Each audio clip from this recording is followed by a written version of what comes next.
Say farewell to your life. Say farewell to your home, because it is time for your last escape. And it's time for the Spencer Estatement, a podcast where my friends and I talk about the Resident Evil series, and we have a pretty big show lined up for you. I am Vanessa, aka Vanessasketch, and with me again as always are my friends Chris, aka Jabberwocky1986, aka Chris Jabberwocky. Yo. Yo. And Paul, aka castlerook, castlerook blogs, castlerook13. Hey. Ahoy hoy. And this is great because we've got a great episode lined up for you. We're going to be talking about news, which How great is will it? go on for a while. It's great. There's a lot of news. We're full of stuff today. Yeah. Absolutely full. We're just brimming with news. We are going to be splitting this up mainly into two big topics, which will be news, Resident Evil 3 demo, and then our big main topic, the original Resident Evil 3, which is just in time for the release of the remake later this week. Woo. At the time of this recording. Yes. Yay! And if you would like to talk with us, if you have any questions, comments, you could shoot us an email at the Spencer Estatement, that's a statement with an E, at gmail.com, or you can follow us on Twitter at a statement pod. Again, that's a statement with an E. We look forward to hearing from anybody who's got any feelings about Resident Evil. Always up for a chat. Plus, most of us are on lockdown, so any contact with the outside world is great. Yeah, that'd be fan-fucking-tastic. Absolutely. Yeah. Excellent. Yeah, we're all on lockdown. It's an interesting irony that we're talking about a game that has to do with running through the streets, through the madness, and we're just like, no, I'm good. We're good. We're just going to stay home now. Not allowed to do that. Not allowed. Jill's going to... Yeah, not very, very not allowed. We have to stay inside. Jill's going to have to do it for us. But you know what? She's a trained professional. She knows what she's doing. She's also fictional. Also, she's better at... Yeah, she's fictional, and she's better at this, and she's good at running. Mm-hmm. So, without further ado, let's get on to the news topic. So, lots of news. Yeah, the first piece of news is that Resident Evil 3 Remake has a demo, and it's been out for a little while now, and a lot of us have gotten a chance to try it out. We'll be talking about that in today's episode. As well, the multiplayer, Project Resistance, has an open beta. The Xbox version is currently live as of this recording, but the PlayStation 4 and Steam versions have been a bit delayed, and probably by the time this episode comes out, they'll have those resolved, but you'll just have to go take a look online to see for yourself. So there you go. Also, they released a final trailer for the game featuring Jill, but it is very spoiler heavy. I've actually not watched it because I heard it was spoiler heavy. So if you don't want to get spoiled, you may want to avoid checking it out. But if you don't care, just go for it. And if you have seen it, be cool. Don't spoil it for others. Absolutely. Yeah. I skimmed a couple of pieces before I realized how spoilery it was getting, but I would just simply say it looks great for what I saw. But I'm also kind of shocked that a week before release, they decided to show that. On release day, I would see that making sense, but it was... but yeah, it shows a lot. I mean, like, we're talking endgame kind of stuff. So, yikes. Yeah. Oh, man, that's rough. To that end, also, the game has been sold early in certain stores in different countries in Europe, which means that it is out there in the wild, and therefore is already on YouTube. So if you are trying to avoid any spoilers whatsoever, I recommend staying off of YouTube until the third, or until after you've played through the main game. You can get spoiled by thumbnails, you can get spoiled by titles. Just, stay safe and be careful out there. It's kind of like we're talking about a plague here. I was about to say, it's starting to sound like Dawn of the Dead right now.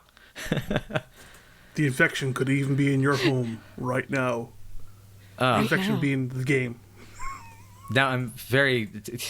Yeah, put it like that. It's like, I'm really glad that my dad has finally figured out that he figures he probably just had allergies the other day and wasn't, getting sick, so maybe my mom can finally get a hug. That is a super relief. That is great. See, now we got some live great news, guys. Yay, it is a great episode. Oh my gosh. Yeah, it is. All right, so I think that covers all of the main news items. So let's get into the big main news topic, talking about the RE3 demo, because we all played the demo. What did you guys think of the demo? Oh man, Paul, go ahead. You were so excited you streamed it twice. Yeah, and I have to say I love every second of it. It's fantastic. I mean, just the sheer level of detail, the sheer amount of work that's gone into making such a small section of the town. But the very fact that your first encounter with Nemesis is just so fucked up. Yeah. Like it's it's intense. Yeah, because you get, I mean, for those of you who haven't played it yet, you get to see something very spoilers. I'm just going to simply also say something very unexpected, and then it's like, okay, cool, here he is, and he's running at you. I even actually had today, I just replayed it like an hour ago on the Xbox, and he did something behaviorally that I've never seen him do in the like 7 times I've already fought him, where he just ran. You know what? I'm gonna say right here, we're gonna do spoilers for the demo, just so that we can actually talk about it. So if you haven't played the demo and you don't want to see or hear anything about the game proper, just, skip ahead and rejoin us when we're talking about the original Resident Evil 3. There will be no spoilers for the demo in the main topic. Okay, guys? Sounds good. So, spoilers in. Yep, counting down to spoilers. 3, 2, 1. Head crabs. Spoilerville. Head crabs. Man. I mean, I did not expect anything like that. I mean, there will always be some sort of upgraded zombie in a Resident Evil game since the first remake. And I mean, like, Crimson Heads, that's fine. Can deal with that. But just the fact that we're getting, like, head crabs now with tentacles. Yeah, and those giant Dead Space style glowing eyeballs. AKA weak spots. Yeah. And it swallows. Yes. It swallows Jill's I saw head. that. Oh, Jesus. Oh, my God. Oh. Speaking of which, have you guys gotten the crush death yet? Where he basically like not even curb stomps, but like curb knees her head, and you hear this really juicy splat. I think so. I've gotten quite a few Nemesis deaths at this point. point. Why would I want to go for that? Well, I'm not saying. No, it was totally that. But... Believe me, I was trying to get the one of those fucking toy uncles, and he got to me first. Yeah, I hate those toy uncles. He's so creepy. They're so creepy. Yeah, what are they? Mr. Charlie's, I think is their proper name. Yeah. But I mean, like, Vanessa, you were talking to me last night about your fear for this toy uncle. Yeah, I'm afraid that head is gonna like pop off and follow me around, Indiana Jones style. Yeah, I was thinking like it's gonna be this like giant bowling ball through like the town. Yeah, it's just gonna be like a running segment, like with Leon and Remake 2, and instead of the gator, it's just the head. And I'm like, it's gonna haunt me forever. Oh my gosh. I mean, Mr. Charlie's just gonna haunt me forever because it's like, oh my God, no thank you. But he makes me want to shoot him even more. Creepy. Yeah, I mean, my note here is toy uncle is terrifying, and someone please hold me, or at least give me a gun so I can kill it. What I found really interesting also about the empowered zombies by Nemesis is that like when you kill them, you can pop that thing, and then the corpse left is just the regular zombie again. Oh yeah, I noticed that. Yeah, like, pop it a zit. Mm-hmm. Yeah. Which is interesting. Yeah, well, it's also weird. fascinating because it means it is 100% a parasite, and that once it's freed from the host is able to return to his normal function. But I'm guessing though that the head will have to be relatively intact. So the reason why we're probably going to get like rarer headshots is to accommodate this. Oh, is that you mean like Possible. the rarity of heads exploding? Heads exploding, right? And the criticals. Critical. Yeah, criticals. Which, from a gameplay perspective, who else is really happy that they actually have a visual cue when a crit happens now? There's a little whoosh. Oh, it's nice. So good, and it's so much punchier now. Like you hear a good crunch. Yeah. God, I mean, very good crunch. I would just to quickly also just say overall the sound design is so much heavier and beefier. I love that the handgun feels like it sounds like a real like handgun now. Because I liked the pistol sounds in Resident Evil 2 Remake, but they didn't have a lot of punch. Like her Glock 19 now is like kapow. Like it sounds dangerous now. Jill is dangerous. Jill's the most dangerous one there. But on the discussion of sound, though.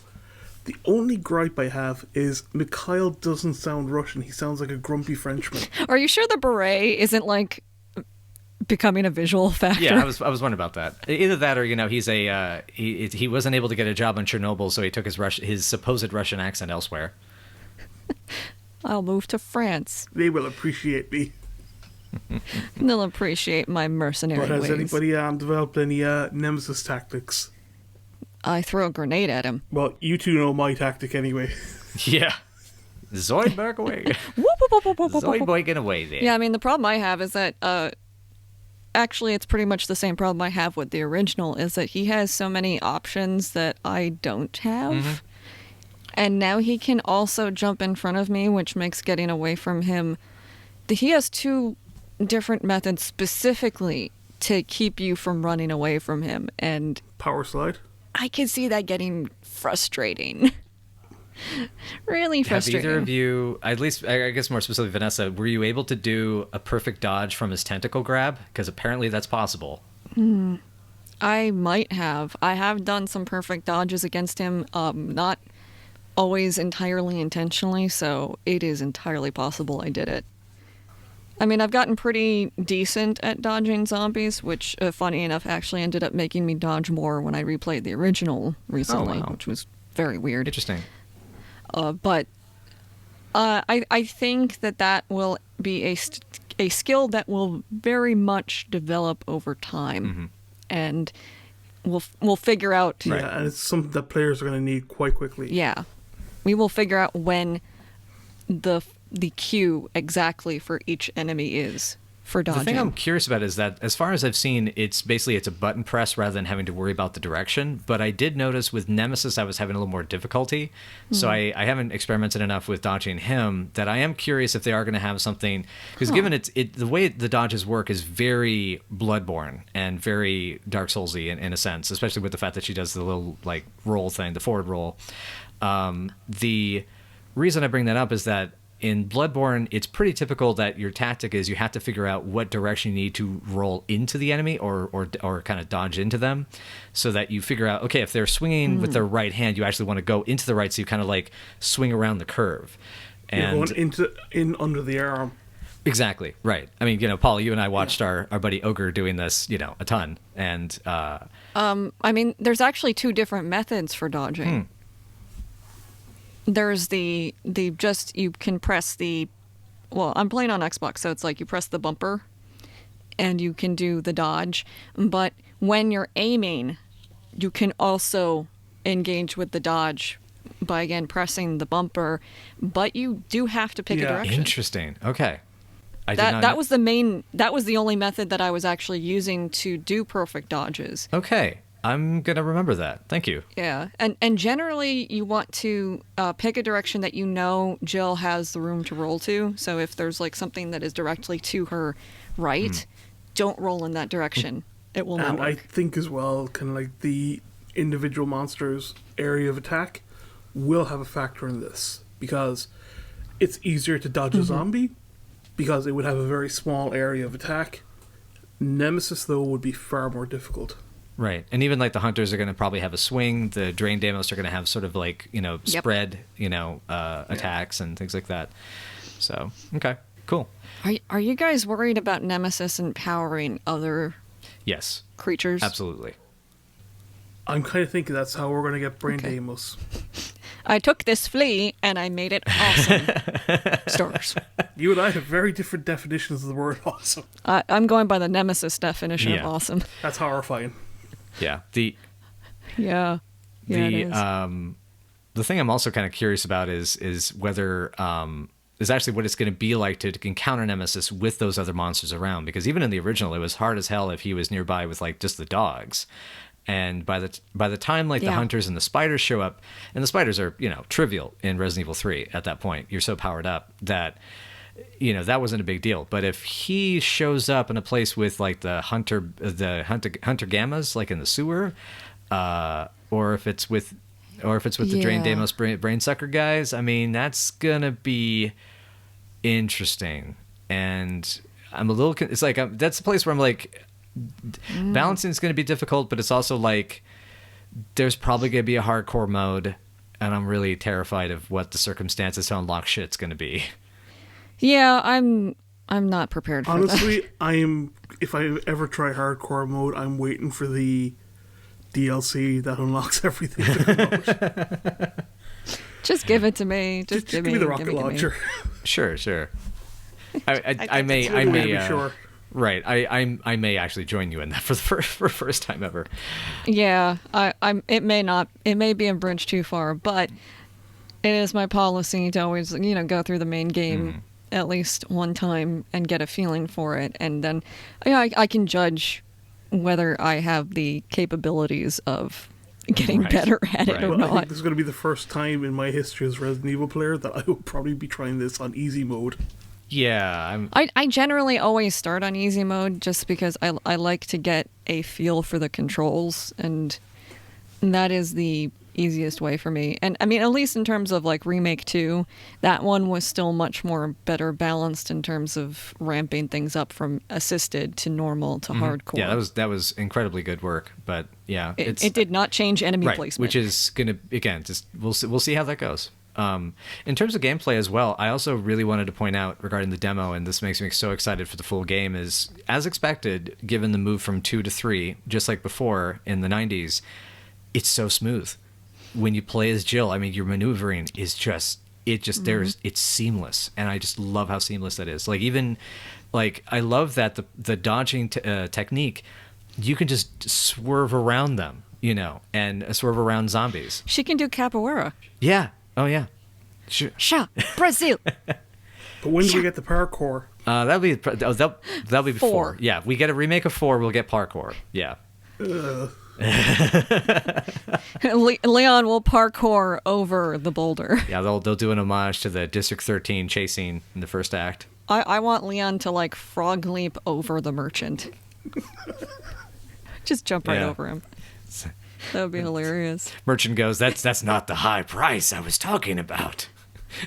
Or so there's 2 variations of the scene where Leon's got Ashley and he's trying to get her up the hill or whatever. And he's able to do that in normal mode, but if she's wearing armor, he's just like, his back breaks. He just falls over, and Ashley crushes him in the suit of armor. And that's the end of the game. Yep. Well, also, to be back on topic for the demo, how about those very, numerous references to Outbreak? Those were nice. Those are really nice. And I mean, I even the Zapata beer, and the woman police officer you can hear from the police station, on the bullhorn. Did you guys catch that? No. I could make out parts of it. It was talking about that the sickness had caused people to become violent, and that you should stay at home or then evacuate. Yeah, but it's damn it, Gabe, stop being so currently relevant. But yeah, that was a good touch. Yeah, there's just Did it announce which officer it was? It did not announce which officer it was, but believe me, I have the one I wish it was, as I'm sure you do as well. But sure. But can we talk about the most out of left field reference in that game? Sure. Samantha from Bewitched. Oh my gosh. Yes. Yeah, the little supermarket design. That is adorable and strange, but yet it's. I mean, I love how the world ends up becoming so lived in, with the magazines and posters, and it adds this interesting level of spice. Although it's amazing how they're leaning so hard into this alternate timeline with all the references to other Capcom properties, and all the Mega Man stuff was whoa, this is a bit much. Mega Man is just horrible. Oh, it is. It's so that's I don't trust that child in that advertisement. Any kid that's that excited about that Mega Man design is something's wrong there. That poor child. He's being paid. He's being paid to be that excited. He is one of the most frightening things in that demo. Mm-hmm. Well, that and all the financial magazines are also terrifying, but that's pretty normal. Yeah. But 1998 was the era of magazines. Yep. See, kids, most of us didn't have the internet in 1998. We had to get all our information from magazines. Yep. Ye olden days. If you were a gamer, you were subscribed to at least one, if not two or three. Yeah, I was definitely subscribed to one. Trying to look at my notes if there's anything else. Yeah, I mean, also, it wasn't like the original Raccoon City wasn't also filled with, like, really odd, weird, just Crap. little pictures. Oh, certainly. Yeah. Yeah, like that Back to the Future 3 picture that pops up multiple times. Right. Oh, and there's a DeLorean outside of the garage at the Stagwood gas station. Yeah. Yep. Marty. Or the Secret World of Alex Mack. Marty, we failed to stop the Raccoon City outbreak. We're all gonna die, Marty. It's like, oh my god. God, if only we'd actually gotten Doc and Marty zombies. Oh, I'd be down for that. Give him the puffy vest, Yes. and then Doc is working for Umbrella, so he's got the lab coat. Yes. Oh, Chair left. There you go. the other thing I just saw in my notes, because we're talking about magazines and pop culture and stuff like that. I love the tabloid magazine file you find in the subway station.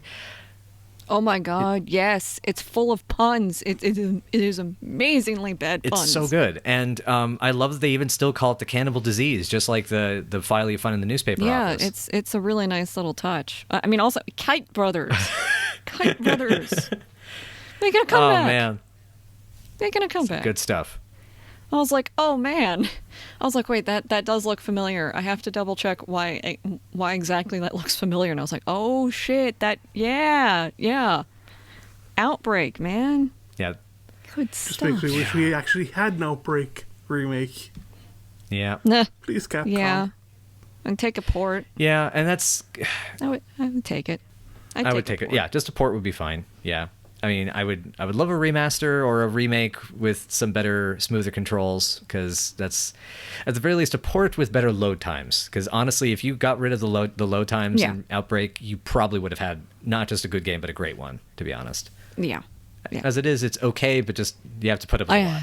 Yeah. I do really love that there's all of these little areas that you can go to in the demo. Like, I was actually surprised by how wide open that area is that you're playing in. It's an entire area of the city. It's almost like an entire district.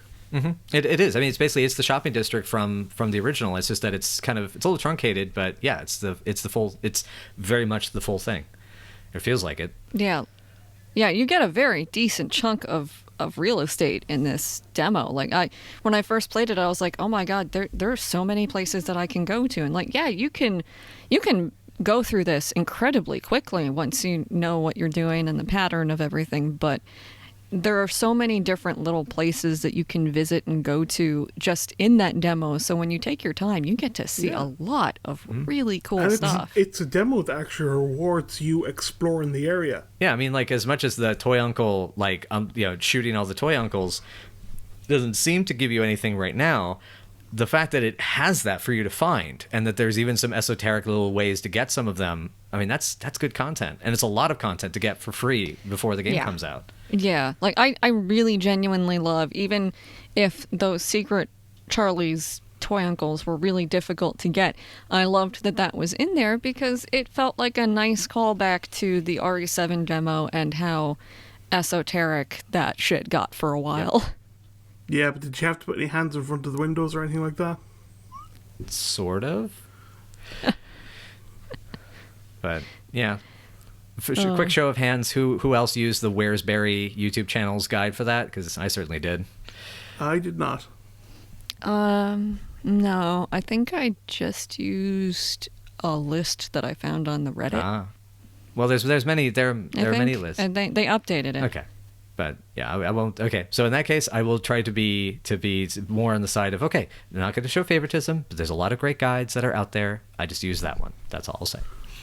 It was just that I used the Reddit one, and then there was an article that got linked that was like specifically just listing all of them and like using the maps to show you where they are. So I thought that was pretty helpful. I mean, by that point, it was just the secret ones some of the secret ones I was looking for, so it was just trying to figure out how to get that to work. Right on.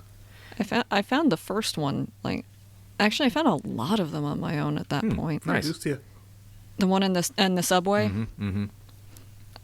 like at the very, very beginning, just stumbled on that one. Oh, and before I forget, there's a really weird thing about that subway. Oh yeah, go ahead. Okay, so the train is being listed, and you get like different subway lines, and they like list the 1, 2, and 3. And going up the stairs, you see it's all coded red. And I'm from New York, so this was a very familiar color coding system. I'm like, oh yeah, that makes sense. When you're walking down the stairs, the 1 and the 2 are green, and I'm like, does that happen in other cities? Is that a thing? Because that's very confusing to me. Because I mean, I live in Portland, where we have TriMet, the Mac system, and the only reason why there's any sort of overlap like that is more about, it wouldn't be the number per se. It would be that it's the color, because we have a 100% color coded system. So there's the blue, the green, the red, and the yellow lines, and the orange line.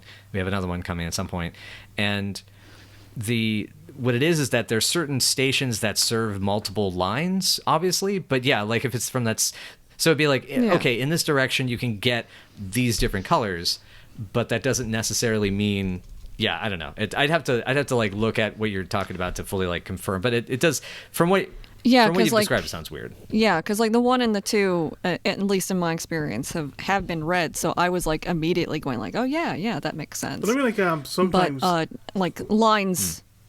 No, sorry. It's just the last couple of trains I've been on, it's kind of a case of, there's a red line or a green line, whatever, but you get off the red line and you get on the green line. At that same station? Yeah, so they're going from, it's just basically a straight line. So it's not like it's going on off to different routes, so it's going to one end and coming back to the other end. Yeah, my experience is just that like if they're going in even if they're going in either directions, the line's color doesn't change. Like an uptown 1 will be coded red, and also a downtown 1 will be coded red. I see what you're saying. Okay. Gotcha. So gotcha. Okay. Yeah. Unless that's a central station. Could be. I mean, if people sound off, if you have this kind of situation with your subway system, please let me know, because this is a different subway experience for me. This is making you very uncomfortable? Very confused. To be honest, like, I just stand there and look up at the signs and go, where am I going?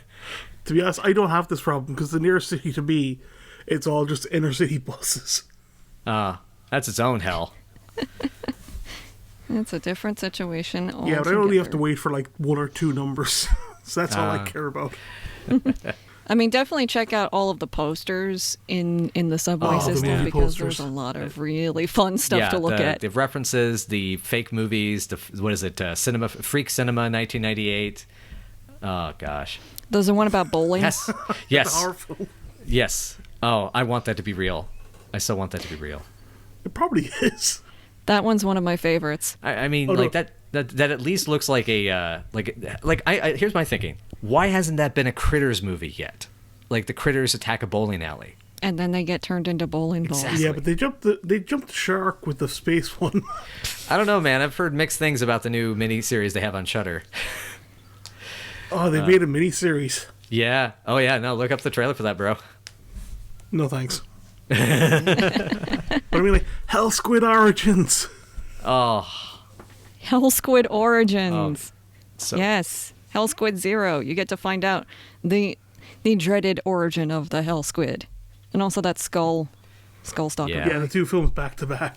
Which I love that's also a good joke about how they were just cranking those movies out so much you would still see the poster for one when the other one was getting ready to come out. No, yeah. Because I mean that would happen sometimes in like the 60s, where like they would I guess like in certain film industries they would make films back to back so much. Like I think when they made the Dimension films, they basically commissioned all 3 to be made, and even though they were released like kind of over the course of like 2 or so years, but like 3 movies across 2 years in the same franchise. Damn. Take that, Marvel. Don't give them also, ideas. Safsprin. Safsprin, Adravil, and Aquacure. I didn't actually. Did either of you see Adravil in it? Because I know I saw Aquacure and Safsprin, but I didn't see. I thought I did, but I could have gotten it mixed up. I see that being kind of later on. Maybe that one's the code. Joel gets to like the final lab area, lab-ish area, and it's like here's like an entire wall of Adraville. Or there's like this camera, like she comes into There a you room go. in a cutscene, and like in the like they do the shot where the camera's like by the table, and like right in the foreground is Adraville. It's this little bottle of it. Hey, that's just my Adraville. So I know there's a ton of stuff we're probably going to get into when we discuss the full game, but the one last thing I'd like to just really quickly, two last things to quickly cover.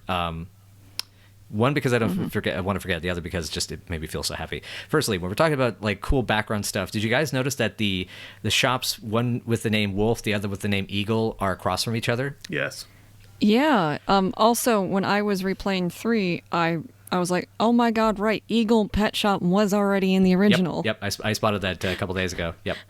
I forgot the name of it. So like when I was running by, I was like, oh right, yeah. So it's double or triple reference. The Lone Wolf cigarettes. Lone Wolf cigarettes, which I've been watching all this Laverne and Shirley, so that's been interesting. I'm the one wolf, Laverne. I mean, wasn't there originally like an eagle and wolf keys that were meant to be in Remake 2, but didn't get No, I think they were put in strictly Resident for whatever Evil 3. reason? Yeah, but I think they were always strictly Resident Evil 3. Ah, okay. So it was like they just made the models ahead of time. All I'm seeing is just the metal, because I know there's medals obviously that are in 1 and 2, and then remakes of 1 and 2, but Yeah.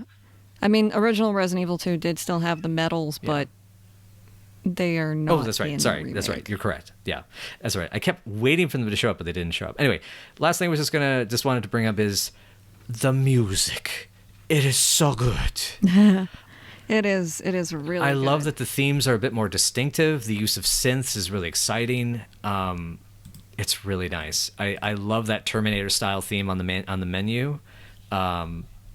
It honestly captures it better than most other homages to the Terminator score for me. It's so good. Have you guys listened to the preview album that's out there? Because on the streaming services like Spotify and the like, they have a little preview album of some other tracks. No, and I'm gonna leave it. Nope, I've been avoiding it. Thankfully, the titles don't spoil anything. They're all stuff that we pretty much have already seen from the trailers, but they are pulse pounding. Right. That's all I'm gonna say. So, Yeah, I wanted to go in like as relatively as fresh as I can. So, like the one time I looked at a spoiler thread, I was like, well, I don't know if any of this is accurate because people could just be making stuff up. So, and they very well could have been. Everything is made up. So I don't feel like I genuinely don't feel like I actually really know anything for sure at this point, and I feel good about it. I feel good about not really knowing what's. Yeah. I'm not even sure if there's a Nemesis in the game. yeah. You know what? I have it on good authority that he is in the game, and that I don't like him because he is a That's jerk. just rumors. Right. The last thing I want to bring up is Nemesis' outfit looks like he got a bunch of black rubbish bags, tore them up, and just stuck them on himself with caution tape. It was the late 90s, man. It was a different time. It seems like their entire philosophy behind it is that he's like dressed in a body bag, and was continually like altered with the Nemesis parasite. So then they just slapped some caution stickers on him, so you know to be careful. Yeah, 'cause with it's that. all- I missed the leather trench coat. I do too. That was also a weird trench coat, though. But Yeah, it was an awesome trench coat. It was an awesome trench coat. Yeah, I mean, it was very. Yeah. It was very awesomely Hellraiser. weird. Yeah, you know the thing that I always questioned about the original Nemesis was like, why does he have the staples? Pinhead. Staple head. That staple head. Yeah. Okay, well that Well, see, explains now it. when I play Resident Evil 3, I just want to have Motorhead's Hellraiser playing in the background for the entire time. Oh man. Cool. Is there anything else demo-wise we want to cover? You have any final thoughts? I really love Jill and Carlos's interactions already. I'm really excited to see more of them. Yeah, the dialogue feels really rich. I'm very and if what I Yeah. saw of the last trailer is any indication, it's gonna be good. It's gonna be really good. I mean, Yeah, it's- like I only saw like one little preview line went like on the Twitter, and it was like one of Carlos's like jokes, and I was like, oh my god, I love this. It's good. And it's and we'll see how they pay it off, because I think, as we'll get into the original game soon, but yeah, there's going to be some interesting emotional content if they can pull it off. But it seems like they're going in that direction. So as in that I'm excited for that. It's good stuff. Anyway, but yeah, okay, cool. And also, I don't think Jill is too mean, because some people were talking about thinking that like she was being like really unfair and kind of bitchy to these guys, and I'm like, they work for Umbrella. What do you think she's going to be like? She's not going to be happy to see them. She's not going to be trusting them immediately. Like, oh yeah, you work for the guys that have put me under surveillance and almost got me Several killed, times. and were responsible for the death of a lot of my friends. And sure, the outbreak that's currently I'm fine with ongoing. just right. like yeah, like I of love course. the kind of begrudging respect that she has with Mikhail, because she's like impressed but very suspicious of the fact he knows already who she is. He recognizes her basically on sight, and that she's the star of numbers. Exactly, yeah. Yeah, but also, like, she does respect that he is saying that his main objective is to get these people out. So, for now, that is something that is worth doing. She will help them, and that I thought it was legitimate, snarkiness, but also fine. And that by the time Nemesis rolls up, she'll be more friendly to them. And I think that's about it for me with the demo, I think. Yep. Cool. Excellent. Play it if you haven't, if you want to enjoy a nice little slice of the game. If you want to go in fresh, well, you only got a couple days left to hang on. So either way, play it now. Great. All right, so for those of you who may have popped out to avoid the RE3 demo talk, we are back now with the main topic. No spoilers for the remake at all from here on out. We're going to be talking about the original Resident Evil 3. So, let's first talk about when did you guys each first play the original game? I played it when it came out. Like I was really looking forward to Resident Evil 3 coming out, and I'd saved up from work at the time. So as soon as it came in, I was just like down to the store, bought it, went home, played it. Nice. Yeah, my story is that Resident Evil 3, or Biohazard 3, was the last game my father imported, specifically for me at that point, because I think around that time was when my parents kind of didn't play games as much. But yeah, so I actually have an import copy of Biohazard 3, as well as the original American version as well.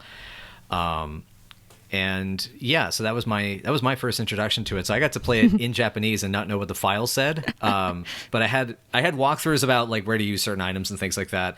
And thankfully, the harder puzzles don't really require English per se. You just kind of you read like the water puzzle, and it's like, okay, it's visual, and you have the sound for the music box.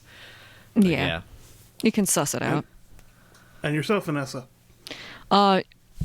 I wasn't able to import it. I did not have the ability to. So I played it when it came out in the US originally. I was really excited for it. Like, I had played 2, so after 2 I was gone. I was like, I gotta do everything Resident Evil related. So I was super excited for it, and I'm pretty sure there was a demo for it as well, like the original Resident Evil 3 with Dino Crisis? Probably. There was. It came with Dino Crisis. My little quick story about that is I actually went to go pick up Dino Crisis on this super rainy day, and the guy in the store that I was chatting with, he was like, oh man, Resident Evil 3 demo. He said, like, it's super rainy outside. You want to just play it in here for a little bit? And I said, yeah, sure. And so I started playing it in there, and I got to teach him that you could combine herbs. He'd been playing the game since 96 and did not know you could do that. Oh my god. How do you get that far and not be able to combine herbs? That is wild. So was he just like was he just eating green herbs all the time? I think so. Like I think he didn't understand what he just said. I didn't understand what the red herbs really did. Like, and I was like, what? Oh god. You didn't try? You didn't try anything? I don't know. I mean, he was. Yeah. Aww. Sounds like he's been having a couple of different herbs. I definitely the first time ended up having to like resort to my Game Shark because that game is wicked hard. It's wicked hard. Yep. I'm so glad recently watching speedrunners talking about it and saying, oh yeah, no, the Japanese version is definitely easier, because I remembered that jump in difficulty going from the Japanese to the American version. And yeah, it is insane. It's always I've got a short story about how hard that game is. I remember I called my cousin and my best friend to play. So we were doing this thing where each of us was playing for like 15 minutes and then pass it on to the other person. And they'd play for 15 minutes and so on, so on. And I had somehow ended up with just a shotgun, because why not? About 30 shotgun rounds and just a couple of herbs when Nemesis came at me. Oh, no. So I'm just kind of like the last time we fought Nemesis, like that was instant kill. And we're going, oh crap, oh crap, oh crap. And there I am, just pumping the shotgun into Nemesis, somehow managing to dodge every hit. Oh my god. And take him down. Bravo, sir. Thrilling. Well, I wouldn't cheer so much after, because after that I ran into a group of zombies and I had like one shotgun round. That's always how it goes. Oh no. I was always I wanted to fight Nemesis, but it is so stacked against you, and especially in the earlier portions of the game. And I mean, I think that the relative difficulty with Nemesis, at least in terms of like the American version of the game, was always this thing that kept me from like being super into 3, because like everything else about 3 is a lot of fun and it's really interesting. I love the live selection choices. I love Jill as a character. I love going through Raccoon City, but I don't like dealing with Nemesis. And the thing is, like, the game mode, you can actually take him on. Easy mode, you don't get anything for that. Yep. Which is sad, because I mean the M37 is like one of my favorite shotguns in a video game ever, and actually of the shotguns of that type, it probably is my favorite. And you have to, it takes, so you can't really get it, you know. Yeah. I mean, the one benefit of taking him out, if you're playing on easy mode, is that he leaves you alone for a while, and that's really nice. It is very nice. You beat the crap out of me. I'm going to leave you alone for 15 minutes. I appreciate that. He was doing me a solid at that point. But you're like, okay, you know what? I get it. You're faster than Mr. X. You can run at me. Fine. You're that fast. Okay, fine. You've got a tentacle. Okay, great. You're great at grabbing. Fantastic. Do you have to dodge my grenades also? Yes. Yeah, that is a dick move. It's a dick move. But I mean, like, he's also a lot cleaner than Mr. X. Mr. X will punch through a wall. Nemesis will jump through a window. That's true. He has more respect for like entrances, I guess. My only argument about that is when he blasts through the wall coming after Carlos. Oh, well, he's mad at that point. Okay, he mad. Nobody likes Carlos. He big mad then. He's like, it's time for me to stop being polite and start being real. Stars. Right. Well, they also destroyed his favorite rocket launcher. Good point. It's vengeance for Rocky. His very favorite rocket launcher. Although, I mean, interestingly enough, I did, in preparation for this episode, I replayed it over the last 2 weeks, on and off, mostly like the week before and then finishing on Friday. And I did a different choice, and the fight with Nemesis at the clock tower was incredibly different, because Carlos did not show up, so he had the rocket launcher for most of the fight. It changes the entire behavior and tone of the fight, which is it's very interesting, which is again is like one of the big pluses to trying to flesh out Resident Evil 3 once it got like upgraded. Like they're like, okay, it's not a side story anymore. We're gonna turn it into like a numbered title. So add a couple more things to it. And the live selection and the changes like mechanically that it makes are still very significant. Yeah, I mean, like the life selections were very interesting because while this was something you would have seen in arcade games, it wasn't something you saw in console games. This idea that a choice affects the storyline that you're seeing. Yeah, there's like a it's the feeling that your decisions, I think, have a little bit more meaning was really nice. Like it doesn't because with single player games, it can sometimes feel kind of bogged down in linearity. So even though you're enjoying going through the story, your sense of agency, especially at that time in the late 90s, early 2000s, were very straight line for adventure games. Having that level of variety was really exciting. Yeah, and there's choices that are even not just the freeze frame. How do you handle this particular? Here's your two choices. But there's also, do you choose to go to Grill 13 or the newspaper office first? Yeah, and I mean, like that wildly changes the game because it's the characters you encounter and others' fate, which changes so much. I mean, like you go to one place, you see Carlos having to mercy kill his friend. Yeah. You go to another place, you're seeing Nikolai killing another supervisor.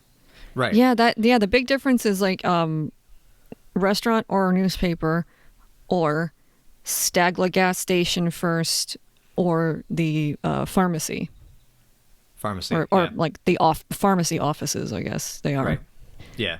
Yeah, I guess what is it what is it, a chemical, because it's essentially like an umbrella office, right, or something like that? Yeah, I think it's storage for some of their medications and chemicals.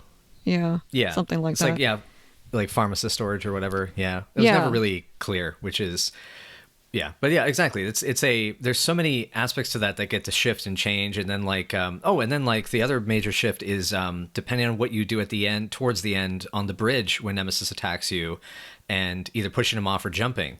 Yeah. And that actually changing the ending, as well as also based on the patterns that you go through in that, because my understanding is that's also the turning point of figuring out whether you're going to fight the helicopter or not, right? Yeah, the bridge choice is the choice that determines your ending. So if you push him off, then you don't. Nikolai gets axed by Nemesis. If you jump, Nikolai shows up in the helicopter, and then you get the additional choice of, are you going to talk to him or are you going to shoot him with a rocket launcher? Or a magnum. And then he's just like, okay, bye. And then I love the helicopter just like turning around, like this, like just like rotating and then flying away. Yeah. And it's like, I turn around and I fly away. You can almost see the kid turning the toy, in their hands. Yeah, I love it. But also like the trolley choice is another big choice that changes not only where you start off in the clock tower, but Jill and Carlos's attitudes towards each other and the situation and the entire fight with Nemesis. Like, if you stay on it, I think is the you end up in the clock tower. If you stay on it, it crashes into the clock tower, and Carlos, you start in the yard. And Carlos and Jill are a lot more I guess upbeat and friendly towards each other, and he gives her freeze rounds, and they're like pretty ready to go, I guess. I mean, I just did that. I thought, I just did that part yesterday. I was trying to remember if that was actually when you jump out, he gives you the freeze rounds, and they're okay, and that's that no rest for the wicked bit. And I remember, was that jump out? I thought that one was the crash. See, I'm already forgetting. You end up in the courtyard. Yeah, I thought if you jump out, you end up in the courtyard, and he is panicky and gives you flame rounds. Possibly. And Jill smacks him. Right. Yeah, that's because I know, because there's a GIF that sometimes gets used of the slap. I mean, that whole tone is completely different. Like Carlos in like one version, he's like, okay, this is great, no rest for the wicked. Hey, we're gonna get out of here, I guess. Let's just keep working at it. And then in the other version, he's like, oh, we're all gonna die. Oh God, I'm panicking. Oh, what is going on here? And then Jill's just like, hey, Smack. You gotta hold yourself, man. Gotta You hold survived yourself, a train yes. crash. Yeah, snap out of it. Yeah, don't maybe It's- get us. We're gonna have this row of other survivors that are gonna like an airplane. They're gonna have to smack them around to get them, just knock some sense into them. It's They so can't, weird because how there much are it no other changes. survivors. I mean, if anything, as much as this might be frustrating for those listening, this is a sign of how Resident Evil 3 is so jam-packed full of stuff. Like, it would have taken us probably like 3 weeks of dedicated study to actually get through all the different campaigns and find all the different, pieces, and, to be able to know these differences for sure, because there's so much content in it. Yeah, I mean, like like an RPG, you kind of end up finding a path that you tend to prefer, and then when you're replaying, you sort of kind of default to that for a while before remembering, oh yeah, I should try a different method. Or somebody else kind of says to you, "Oh, I went this way and I got this scene." Yeah. There yeah, is just so much replayability in Resident Evil 3. Yep. Like, I remember playing the Japanese version, and this is back when the walkthroughs were really minimal. Like, I mean, the game had been out for, I want to say, less than 7 days, and having the moment of discovering Murphy, the scene with Carlos and Murphy and in the office, like, that was like, whoa, and I did not see that coming.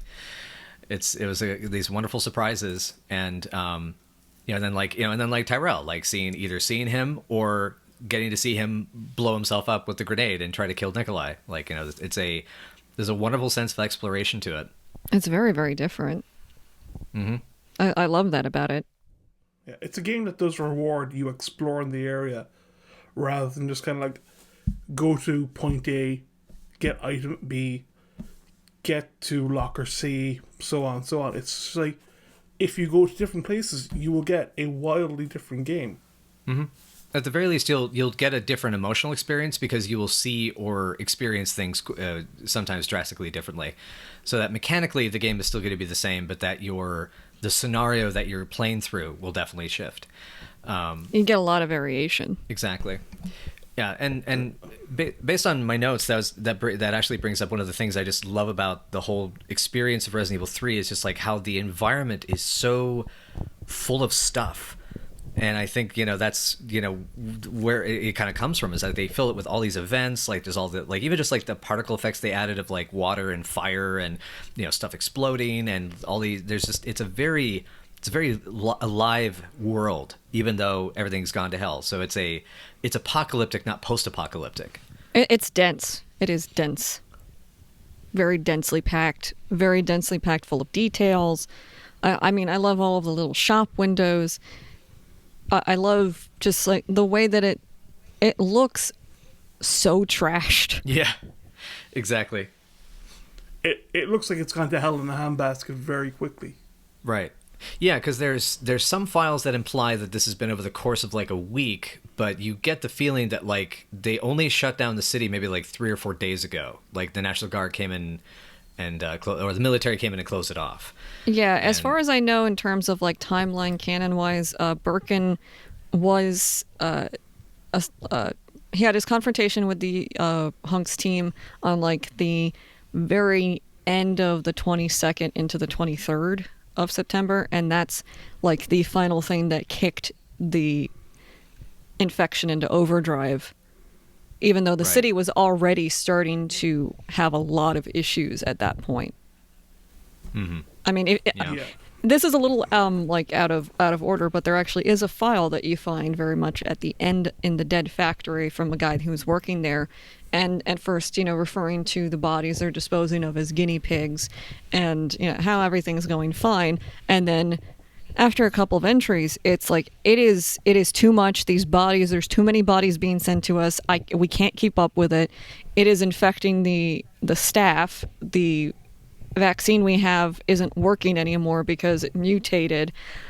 I have a gun to make sure that I can protect myself or commit suicide if possible. And then I read like that entry, and I'm like, okay, how long did this take to get to that point? July 29th, and I'm like, what? Whoa.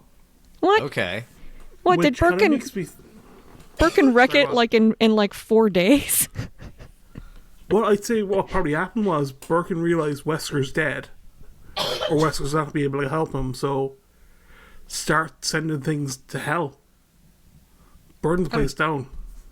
At the very least, yeah, I could see it being the sending the guinea pigs and whatever subjects, essentially focus his research on G, and whatever T-virus experiments he was doing, just dump them so that he kind of so it ends up overloading the dead factory.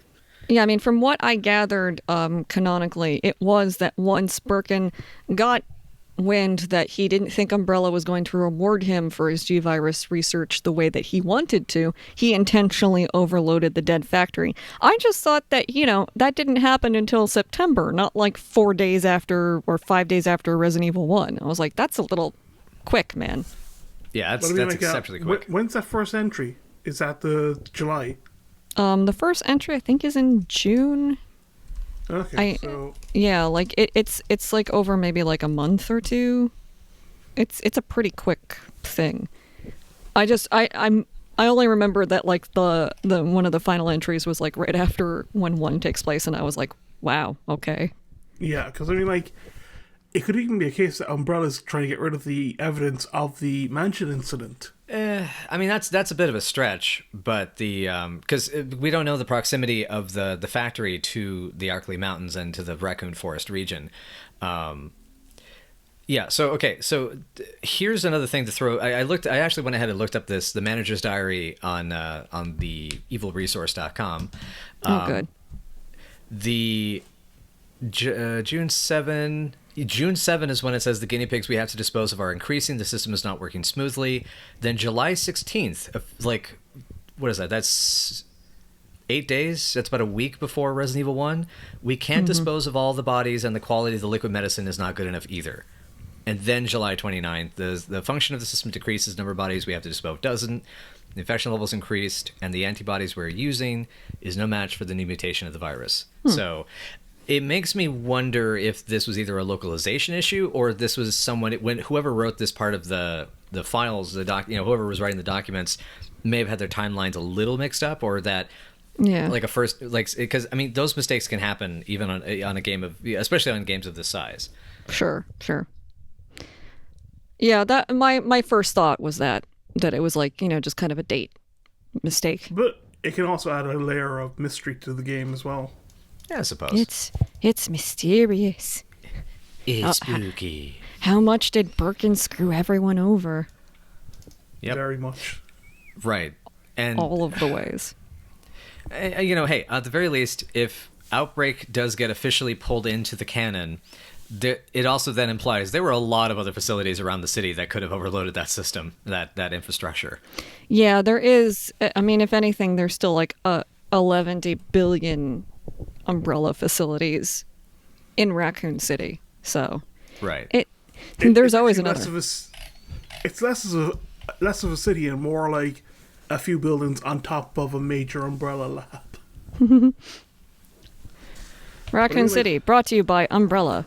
Well, they pretty much built the city. Yeah. At the very least, they heavily developed it anyway. They did. They were very responsible for most of it.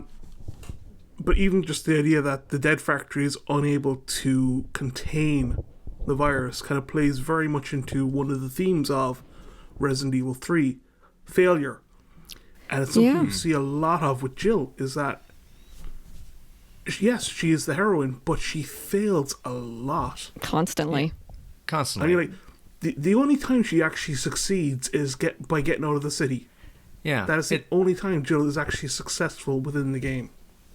And it's it's one of the interesting themes, especially given that the original title of the game, the Japanese title is Last Escape, not the subtitle for America, which is Resident Evil 3 Nemesis.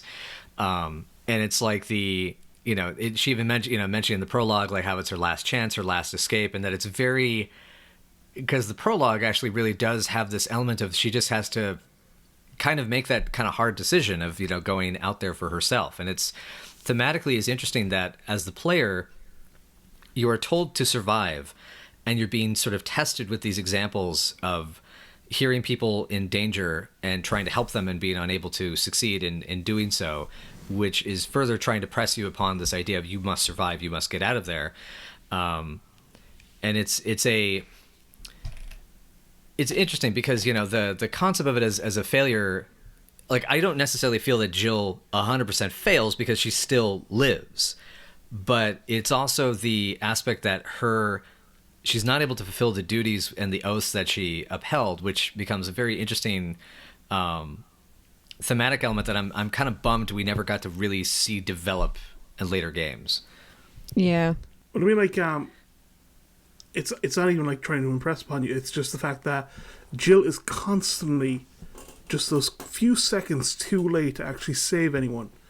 Because there are at least 3 or 4 examples in the game where you will hear someone scream, you run around the corner, and they've been killed. I love that. That is one of my favorite things about it, because it also mechanically makes sure that you can't do it. So it's not like 6's situation where they will literally not allow you to aim at the zombies, even though you definitely have some ammo. You could totally do it. Here you are just not in time. You could never be fast enough to be on time for it. Which again, just to quickly interject, that actually does raise a philosophical question. If at what point do the circumstances have to be beyond your control that it is no longer a failure and simply just a tragedy that you were not close enough by means with, and that things were just outside of your grasp? It still emotionally feels like a failure to someone like Jill. Yeah, especially because she is an emergency responder. She is someone who is supposed to help people. The fact that she cannot do that and they die is a failure to her as a police officer. She is supposed to be protecting these people, and she's failed to do that. It's not a case of, it's not my fault, I'm only a couple of seconds late. It's just the fact that she is not in a position where she can protect people. She's trying to. Right. She's trying to. But it's just the fact that she will never be able to protect someone. She is a failure as a police officer. And it's I would say that's a little, I'm going to interrupt and actually say that I think that's a little too intense of a statement. Well, it's not meant to be derogatory in any way. It's just the fact that there are no more police in Raccoon City. Being a police officer now is kind of pointless because who can she report to? But the fact that, like, my terrible boss will hear of this. Yeah, right, exactly. Yeah, that's the only one that's practically left is, like, the asshole. Right. But I mean, like, it's just the fact that, like, no matter what Jill does, she can't go to the RPD to help because that's fallen. She can't help out there. She goes, but, like, Marvin's passed out. Yeah. I mean, like, it's not a case of, like, Jill is too late to the party to do anything. It's just the fact that Jill is at the party and there's nothing she can do now. The party has fallen apart around her. Right. Which, again, captures that, as we're saying, this very apocalyptic nature of everything just sort of coming undone. And, yeah. Yeah. I mean, I guess I wouldn't categorize it as failure as much as trying to, like, reinforce a sense of dread and futility. Yeah. Like, it becomes oppressive. It's like, I keep not being in time for these people. I keep just being a little too far away or just, not fast enough. And all of these people are dying. And can I even actually make it? Can I actually get out? And that becomes, like, the main question for her is, will we be able to get out of here? But I mean, like, that's she also all we have fails left. to help. She fails to even protect the first person she comes across, Dario in the factory. Yeah, that one I'm still going to kind of give him. That was his own fault. That's his own fault. That's 100% his own fault. Yeah, no. She was tries. Like, okay. She tried. She did everything. She really, I mean, short of literally, like, handcuffing him and dragging him by his wrists, with her. Yeah, because, I mean, it's not like she has streets that she can navigate with a police car and toss him in the back, and it's like, all right, fucker, we're going. But I think that even just the fact that he calls her out on the failure of the police is more, yes, that could be more of grief speaking, but it's also just kind of the fact that the police were not prepared for this, and they couldn't be, fair enough, but just the fact that thousands of people in the city are dead. Hmm. No one including was the really police. ready. Yeah, no one was ready. Yeah, it was a problem. Too many people looked away for too long. There was It's a failure to adapt. Yeah, I mean, Exact- Jill does say in her introduction, like there had to be consequences for their actions, but like, if only people had had the will to fight. And I'm like, you mean just not look the other way? right. Jill's strongest point in this is, though, she never does give up, though.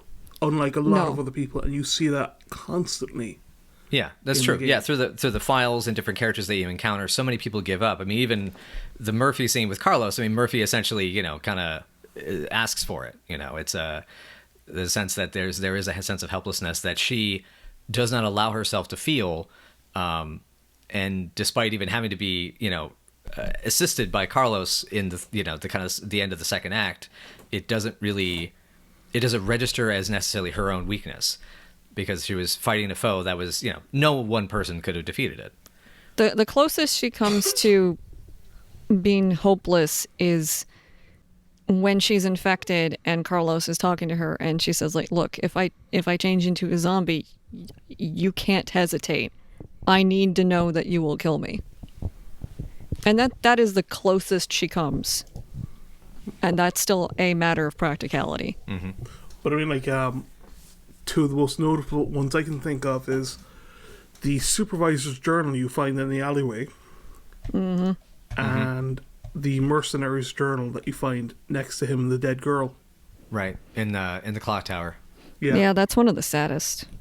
That is really sad. Yeah, Yeah, because and I mean, like, sorry, go on. well, I was just gonna say. I mean, there's almost the implication he may have fragged his other guy, so because he was afraid that something was going to happen. At least that was what I picked up the last time I read it. Yeah, really wanted to save the girl, but Campbell said all I care about is our lives. Yeah. Yeah. I mean, okay. I'm making a reach there. Never mind. But I mean, like, there's also the tragedy that the final moments for these two people will be the company of complete strangers. Like, does this girl have a family anymore, or did she lose them? Yeah, her father's mentioned in one entry, but not in any succeeding ones. Yeah. Yeah. So I mean, like, it's a kind of a case of, like, they're going to die in the company of the stranger, Right. and there's a kind of inherent sadness to that. Mm-hmm. It's Being almost- away it's from your almost family. Right. Yeah, I mean, it's almost worse than dying alone. Just the fact that you're with this stranger, you barely know each other, and they're probably going to be the last person you see. I mean, I'd still rather have somebody than dying all alone, because dying all. But that's me. That's me. I'm wired that way, where human contact is something that's very important to me. But Yeah, I mean, But yeah. your mileage may vary. It's still Mileage may very vary. sad. Not dying with your loved ones either way Yeah. is very Yeah. sad, and also dying not knowing whether they're already dead or not. right, You have like- no closure. Exactly. The interesting thing that actually I wanted to bring up about, because we've kind of talked this concept of tragedy and apocalypse and failure. I find it really interesting how visually the game itself contrasts it by being one of the most brightly colored Resident Evil games of the time.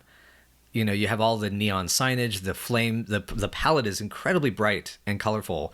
That it's interesting that and it juxtaposes, because as much as I mentioned, it's like, Yeah. oh, it's bright. And like the blood is much more cartoonish. The signages and, the sodium vapor lights and things like that. However, there's also, like, to even further escalate that sense of, like, dread is the use of fences, barred walls, bars on the, or I guess barricades. There's a constant sense of claustrophobia. That even though this is a big sprawling city, you never see really necessarily a big open space the way you would in real life, where you have like a giant plaza, say, for instance, or like the exterior of a building or a park. Like the park is kind of the most open area in the game, and even then it's only one space of it. I mean, like, probably the most open area would be outside the Raccoon City Police Department. But again, that's blocked off by wrecked cars. Yeah, exactly. That is a much wider street. If you didn't have the cars in it, that would be a pretty normal looking area. But again, yeah, with the vehicles crashed in, like, it sort of narrows you in to like this kind of gauntlet of destruction that you just have to constantly navigate. It's It feels definitely, very much the like- destruction is funneling you. Yeah. Right. It feels very much like, you know, those mazes they use for rats. Oh, yeah. Yes. Yeah. Yeah. It feels like they've slotted in walls just to kind of keep the rat from like finding the one way out. So it's going for a more circuitous route. Mm-hmm.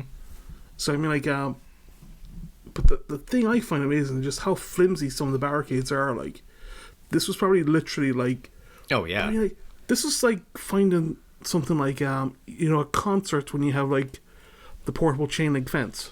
Right. Or or the small guardrails, and they're just like thrown up against the wall with like barely anything supporting them, and you're kind of thinking like, it's no wonder the city fell as fast as they did. Because, Yeah, there's a lot that is just, it is not ready for it, and the second that things go wrong, it gets just exacerbated by all of it. I mean, in one instance, there's actually kind of a dumpster is put in the way of a street, Oh yeah. and you're just kind of thinking to yourself, you don't even need that many zombies to move it. It's just one against it, and that dumpster will be out of the way in a matter of minutes. Yeah. Especially when you consider the mobs that you see in the opening cutscene. I mean, yeah. Yeah. I think So, you're talking about hundreds, if not thousands, of people against something that even a child can pick up. And it's just like, it's the fact that they've done nothing to brace it. Like, even a few cars, even like some concrete barriers at key points. And it's just like, it's Yeah. failure to adapt. Yeah, they were entirely unable to respond to it. I mean, again, probably also because you had Brian Irons being in charge. Yeah. So he was making sure that the response was chaotic and ineffective. exactly. So that Umbrella can, clear the wreckage or not clear the wreckage, clear the evidence and escape, essentially, and for himself and his cronies. So real quick aside, I wanted to bring this up because this is something, we're talking about the sort of disaster response to this, and this is kind of one of those interesting numbers things. So according to Resident Evil 3, at least to some of the like fandom wikis and such, in Resident Evil 3, the Raccoon City population is said to be over like 100,000. So by comparison, I live close to a particular suburb, which privacy reasons I won't name, but I live near a particular suburb outside of Portland that has a population of again, like a little over 100,000 people. And they only just recently in the last like 5 years reached over 100K. The thing that's interesting just about that is it also meant that because you can see from the city itself, it's designed so compactly, because the city that I'm talking about that I literally have a reference to is very spread out. It covers a lot more. It's a much more broader square mile radius, whereas Raccoon City, it feels like, especially when you're actually playing Resident Evil 3 and even Resident Evil 2 to an extent, it feels so like everything. Like there's all these there's tenement buildings that have got people in them in the middle of the city, and they're probably housing like 50, 60, maybe even like the big ones may have and like full apartment complexes with like 100 people, and so. In terms, again, of like the disaster response, this is more of, it's not even just like everything going to hell really fast. It's also like there's an interesting factor there that by everything feeling so compressed and everybody being in this confined space, that as soon as something goes wrong, it goes wrong much more quickly because, again, it's a viral outbreak. More people are going to catch it. More people are going to turn. If it's in the water so that people die of other causes, that means they're going to turn anyway, and things like that. So yeah, it's like it's a. I think that's one of the things we like about Resident Evil 3 is that it has that element that feels like a sort of a, when we were kids, it had like the sense of like, it felt real, but believable in that sense that everything could just fall apart so hard because we grew up in an era of a lot of apocalyptic fiction. Well, I mean, like, the nearest city to me is Cork City. It's the second city of the country. That's a population of 100,000. So, like, when I was playing Resident Evil 3, I could actually imagine going down some of these side streets in Cork, like just imagining like that place would be just crowded with zombies, or that would be a place where the police would try and stop things and all that. And I mean, like, it's having a frame of reference that a city of 100,000 people, granted it could be very cramped, it could be very built upon, or it can be very spread out. And it's just kind of the idea that if it's like Cork, very spread out, you're talking about a lot of smaller districts that the police can't get to, and you're kind of wondering now, like, how are they able to contain this within the city? Because there's obviously a couple of places they can't easily get to where the infected could easily get out. So one of the things I always find interesting about Resident Evil 2 and 3 compared to what had sometimes been discussed about Resident Evil 1.5, because my understanding was that 1.5 was meant to close the book on the story, very much of Raccoon City, and to basically make it kind of clear that at the end of that game, it was like a good old-fashioned 80s zombie movie. The virus is everywhere. The whole country is getting infected, and the whole world is going to spread from there. And that essentially Resident Evil 2, 1.5, was going to be about the end of the world. It's the start of it. Now, that's one thing I'm actually quite grateful that Resident Evil has not done, is make it the end of the world, because you can't do much with that afterwards. It's an endpoint. Right. So are you trying to say you don't want complete global saturation? Go fuck off. No. But I mean, like, I've always loved, though, that Resident Evil has kind of kept things isolated. Because you could imagine, if it did become worldwide, Umbrella wouldn't want that. There's no profit in that. They might want to rule the world, but they still want to rule it. And a king of nothing has nothing to rule over. Now that kind of goes into some Oswald Spencer stuff that at some point I'd like to talk about on the show. Vanessa, I'll tell you about that later. Yeah, sure. Well, we can discuss that in 5. What got me was in one of the, I think it was one of the supervisor files that you find in the graveyard shack. They're like, yeah, we can totally just take POWs, infect them with the virus, and then send them back. And I'm like, that will not work, guys. You're just gonna get a bunch of zombies. That's what? Okay, so you got a bunch. Now the other side is monsters. Great, thanks. It literally says, I just found the file. Supervisor's report. It is found in the secret communications room in the park. This plan may work well for us in the future. No. I'm going to say no. Bad plan. Although this is the same company that decided, let's make a zombie virus. That's a great idea. Yeah. I mean, pretty much. Yeah, zombie virus is just it's a bad idea, and it's one of the things I would love to see them actually explore, is that the T virus causing the undead be more of an accident rather than the goal. I think it wasn't actually their goal. It was just that they found that was what the T virus was doing, so then they started running with it. Because Oswald Spencer's main ambition was always like, I'm going to become a god. It's going to be fucking sweet. For some reason. I'm going to live forever. Yeah. Immortality. Great times. I mean, to the end of, like, what... using bioweapons in a way that's actually effective. I think Evelyn from 7 is like the best end result that you're going to get for that kind of thing. An intelligent creature. Yeah, it wasn't. Well, Umbrella's, clowns. I'm sorry. Yeah. I love them, but they're clowns. They are fucking clowns. It's just all branding. It's all branding. Umbrella's just all branding. That's all it is. It's all style, no substance. I mean, they're my favorite antagonists, but clowns. But the most successful development Umbrella had was the Hunters, because the only thing I would say about the Hunters is the lifespan, because the only reason I could see them used militarily is that you drop them in, you let them do their thing, and they die off within a couple of months. That's the only reason. Exactly. Yeah. Release the mongooses. Release the gorillas that eat the mongoose. And now we'll just wait till the end of the winter. But I mean, like, for all the development that Umbrella did on the Tyrant project, which would not have been sustainable in the long run, it's too much of a cost versus reward situation. If they'd taken all that development for Tyrant and put it towards the Hunters, control units, behavioral modification, adjust their lifespan, they could have marketed them for any number of governments for any number of purposes. You want to kill a dictator, unleash a pack of hunters in their compound. You need self-cleaning mutants. Right. Yeah, that's what. Yeah. Yes, would leave this fresh scent of pine. Yes. The only thing I can see with, like, say, the Tyrant Project success is with Mr. X, but that's more in the remake timeline that it seems to work better because, like, with, even though I know it's not canon, but the way that Resistance has, like, you can control them, but, like, also the fact that they can target specific persons, they can blend in to an extent at night with if the light's dim enough.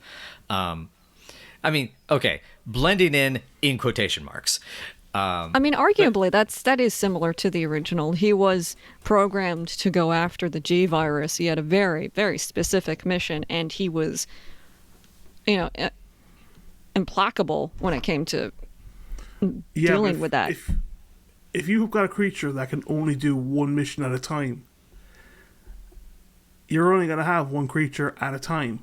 And it's that's why you go to Sheena Island and you get a whole bunch of Mr. X's and you program each one of them with their own special task. Like that one over there is named George and he has to take out the trash. Okay, that's what he's gonna do. Some reason I'm just imagining a remake of the Michael Keaton movie Multiplicity with a bunch of Mr. X's and living in the apartment above the garage. Yeah, I mean, obviously you're not going to get more of Nemesis because Nemesis is very... He seemed kind of like a very costly... Yeah, he's very costly. I mean, you're already taking a Tyrant unit and you're giving it effectively aftermarket modifications to make a one-of-a-kind weapon. How many slots does he have open for mods? Yeah, judging by the look at him, about 50. Damn, that's a lot of mods. But I mean, like, it's kind of like shuttle versus rocket. Because both of them can do the job, but you can only use a rocket once. And it kind of feels that's what hunters and tyrants are. Because you could probably and more readily adjust the hunters than you could the tyrants. They are smaller. And you could get more for what you're paying for a tyrant. Mm-hmm. This is bang for your buck, people. We can get you half a dozen hunters. We'll throw in an extra. So Vanessa, is that gonna be another joke comic? Is you have the used car salesman trying to sell on a pack of hunters? I might have to add that to the pile. I've got a lot. I know which comic I'm waiting for. Yeah, you got one that you're very excited for. Gonna do that this week. I think we're going off topic here now. Yeah, no, right.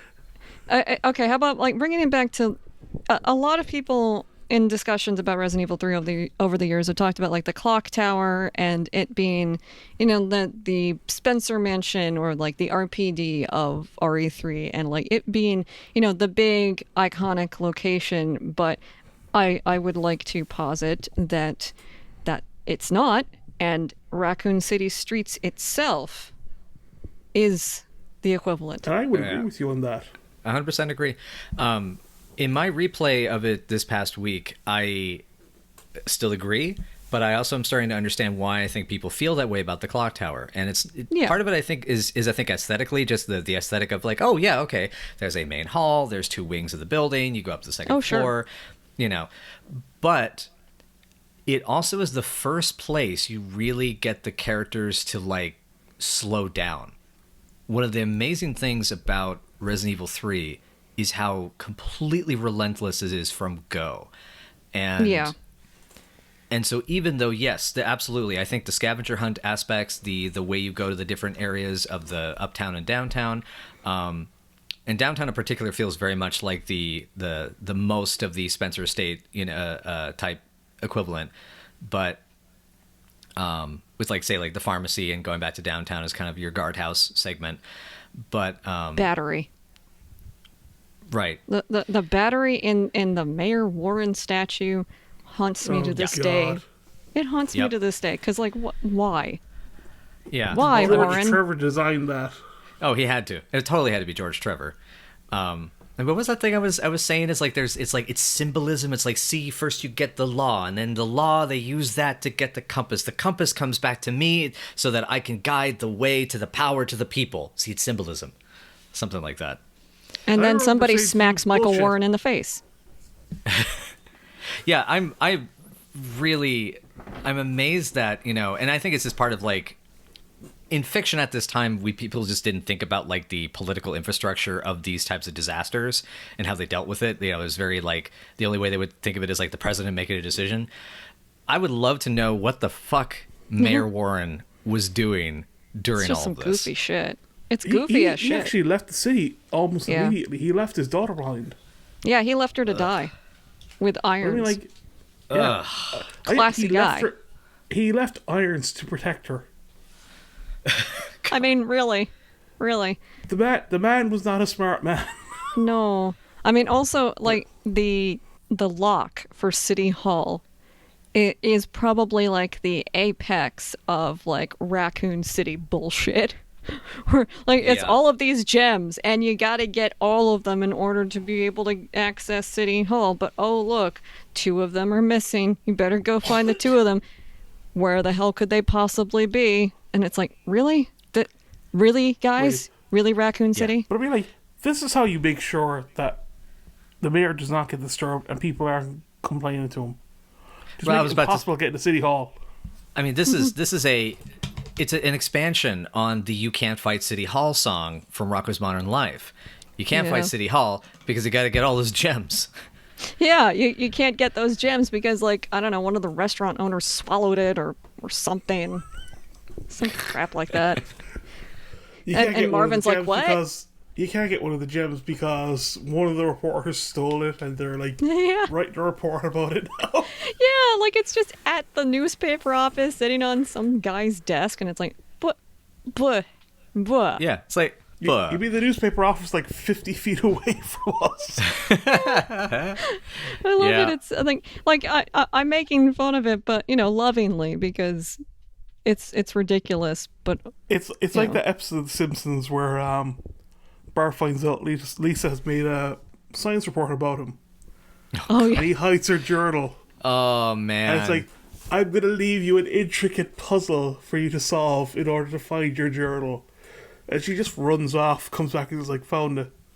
yeah, like each more fiendish than the last. Got it. Don't. It's like that's Oh, Raccoon man. City for you. yeah, it is. It's an obtuse and wacky world. Yeah, I mean, that's- I do 100% understand why people would believe the clock tower, being that for RE3 because it is the first place that you stop and you're in for more than 10 minutes. So it's a much more lengthy location, but And it's a big and size-wise, imposing it's still building. very small. Yeah. Oh, I counted the rooms. I think there's 9 or 10 rooms total, in terms of spaces you can go into. With a door change, I should say. Actually, we should also point out that the clock tower, if you're playing as Carlos, has a very unique kill animation for Jill. Yes, it does. Oh yes, it does. Yeah, this is one of those. If you fail to fight Nemesis, there's actually a point where you're supposed to run through a dining room to get to the chapel where Jill is. But if you run the other way around the dining room, Nemesis will run straight for the chapel and start pounding on the chapel door to kill Jill. Mm-hmm. So, Yep. very interesting. Did not know that until recently. Yeah, that was super interesting. The last time I was playing, he was trying to make a beeline for it. Like, I was fighting him, and he still, after a minute of fighting me, went, "No, forget it. I want to go kill Jill." And he ran into the next room, and I had to, chase after him and go "No, we're still fighting, jerk. Hey, come back here. I'm not done fighting you, you bastard. You ass. I've still got half a clip left. I'm going to use on your head. It's all for you, buddy. It's all for you." Yeah. I mean, it's not like it's going to do much. I'm going to have to use 125 motherfucking rounds, but Oh, God, the assault rifle really, you think it's going to be better for him, and it's not. It doesn't have the stopping power. I know a To be lot of honest, people the assault recommend the rifle- Magnum, but I have found that freeze rounds, even when he dodges some of them, still was the most effective for me. That's a cool tactic. oh god, dude, wow. But I mean, like, there's just something about the assault rifle in Resident Evil 3. It's so disappointing. I like how it sounds. It looks cool. Yeah. I like it's got the vertical foregrip, the red. I think it looks like it's an infrared scope on top because it's got the red glass on it, but it's something. I don't know. I mean, even the handgun has more of an impact than the assault rifle. Yeah, the handgun at least feels the basic Beretta feels like a nice problem solver. Yeah. Although I do, and kind of like looping back to playing as Carlos, I do really love the hospital area. Yes, if we're going to talk about areas, the hospital is definitely a high point in the whole game. Yeah. I love dealing with it. Again, it comes back to you still get choices within that. Basement or fourth floor first, and that changes things. And then we have to like race out of there, and it has an explosive ending. Yeah, the hospital is very unique in that it feels like it should be full on action the entire time. You're blasting your way through hordes of the undead, and then it's just kind of like it almost feels like that opening scene in Raiders of the Lost Ark where it's like, okay, you've done this now, time to start running. Yeah, the task is complete, now get the fuck out. Yeah, but I love the FMV for that. Yeah, where that's Carlos one of my favorites. Carlos just looks so exhausted. Yeah. Like he's barely able to stand up. So tired.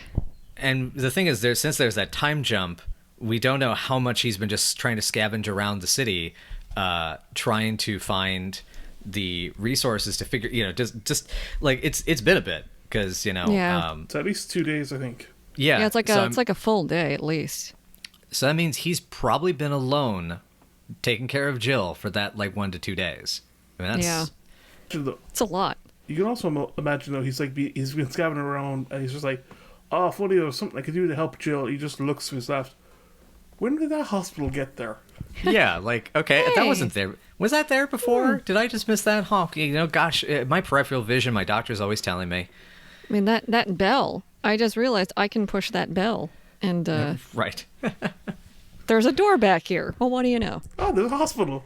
Quick note. So that's also the first instance with the bell that not all characters can push those giant heavy objects. So that was the first instance of that before 0. Yeah. When I was replaying that last night, not last night, Friday night, my girlfriend just rolled her eyes like really hard.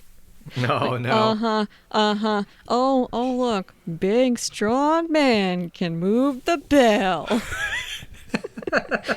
Yeah, but he probably got a hernia out of it. Oh, I'm sure. He's collapsing. It's just like against like after the hospital explodes, he's collapsing and he's like, okay, you know what? It's also the hernia I got right now. Oh my god. Yep. It's like, oh, thank God Umbrella has a really good plan with chiropractors. Do they? Well, it's got a killer medical plan. Oh, ooh, ow, okay, yeah. All right. Emphasis. Yeah, all right. Yeah. Stop The one last thing regarding the hospital I did want to just quickly point out was the I also like that we were talking about this, I think, when we were streaming this back in November, was the fact that the hospital is not actually, the lab underground is not actually like an evil Umbrella lab. It was them trying to figure out what was going on or something like that. I genuinely love that about the hospital. They are not actually an evil secret Umbrella lab. They were attempting to find a cure. I think the hunters that are in the basement are like ones that they actually captured and were trying to study to figure out like what the hell was going on. So they were these things. Yeah, so they were like good people trying to develop a cure. Right. But I imagine they were pretty much stopped by Umbrella, so I could easily imagine that anything they're studying, Umbrella's getting the information from it. Oh, I'm sure. Yeah. I mean, for all we know, that may have been where they started developing the initial medication for the Dead Factory. Yeah, it's possible. Okay, so let's talk about the characters for a little while. We should probably just start off with Jill, main character. Our wonderful Just- Jilly Bean. Yeah, I mean, Yeah, our Jilly Bean, and anything additional that we didn't cover when we were, otherwise talking about her. Also, I mean, personally, I don't like that outfit. Neither do I. yeah, I mean, like, you would kind of think, oh, there's a zombie outbreak going on for the last couple of days. I'm gonna have to try to escape. Guess I'll wear a mini skirt and tube top. It's not It's- great. It's very 90s Capcom character design. Yeah, I mean, But I get the sexualization thing, and like we want to make her look, sexy and also very distinctive. And yes, it is iconic. It is visually very distinctive. Still don't like it. not very practical. No. Right. And I mean, like, I could understand it if this was kind of like Jill had gone out for a night out or something, and the outbreak happened as she was out. Mm-hmm. But the fact that this is taking place over several days, Mm-hmm. And she has You multiple opportunities to change her outfit and doesn't take them. yeah, Yeah. I mean, like the very fact that she's introduced as her building explodes. Yeah, just sitting on her bed, it was like, well, you could just put on a shirt, like right now, or a pair of pants. A pair of pants. Yeah. Yeah.